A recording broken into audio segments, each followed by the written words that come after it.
Hello. Uh, so tourism is about movements of people, right? So right now, most of the movements of the people has been restricted. So that's why tourism as an industry is being devastated by this pandemic. And we did saw last month or so some positive news with Sri Lanka opening up. Some countries are opening up, but also I think that especially with what's happening in Beijing, and especially our neighbors India and Bangladesh and Pakistan is having increases of number of infections.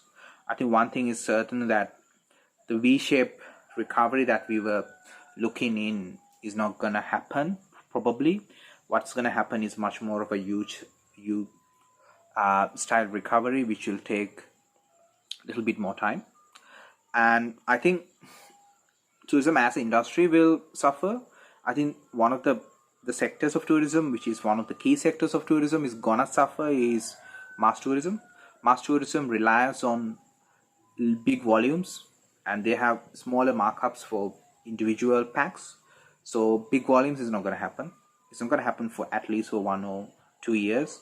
And mass tourism is also one of the bigger demographics of mass tourism is a more matured clientele, which is not going to happen because of the health corner. So mass tourism is going to suffer a lot.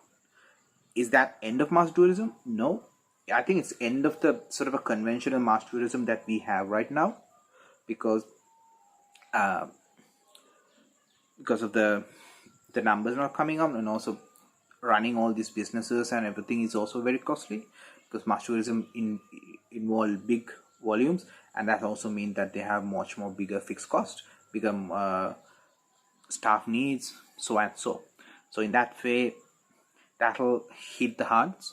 And unfortunately, a lot of people who are in mass tourism, especially in Sri Lanka, people who are rely on Chinese and Indians and sort of Arab, sort of that specific markets, gonna hit the most, which is unfortunate, but it's the way the world is moving. One thing that we have to understand, we have always need to diversify our products, but it's not going to be the end.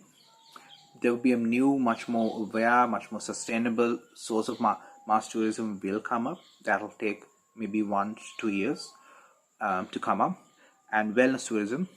And one of the sort of reasons that I'm doing this is that a Teva residency in Kandy, they became the first meat-free hotel in Kandy, which is 1 year back. If somebody says that that's going meat-free, and we're like, what?